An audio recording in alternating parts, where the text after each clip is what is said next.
একটা আইফোনের জন্য নিজেকে পণ্য বানিয়ে পাতি নেতাকে বয়ফ্রেন্ড বানিয়ে নিজেকে ধন্য মনে করতেন, তাদেরকে মাঝের আঙ্গুলের শুভেচ্ছা। মালে আসেন মাল লন, নাইলে আগে বাড়ায় তেল লন।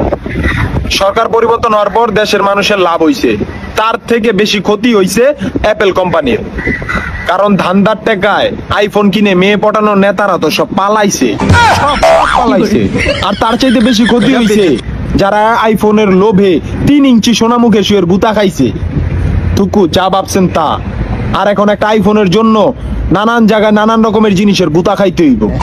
আর বাসায় তেলা বোকা দেখা যাইয়া মা কয়ে চিৎকার করে ওঠে, মা। আর এই আইফোন মার্কা বয়ফ্রেন্ডের পাওয়ারে কলেজে গেলে বুক উঁচা কইরা চলতো না, বাঘের মতো চলতো। সেই আপুর এখন কোথায়, যারা মেয়ে হইয়াও নেতাওয়ালা বয়ফ্রেন্ডের পাওয়ারে কলেজে নিজেকে বাঘের বাচ্চা ভাবতো। সেই আপুদের কাছে আমার একটা প্রশ্ন, যে বাঘ কি তোমাকে বাইতে আইতো নাকি খালাম্মা সুন্দরবন যাইতো? কও। যাই হোক, কথা এটা না, কথা হইলো সরকার পরিবর্তন হওয়ায় এখন নিজেকে এলাকার নেতা ভাবতাছেন।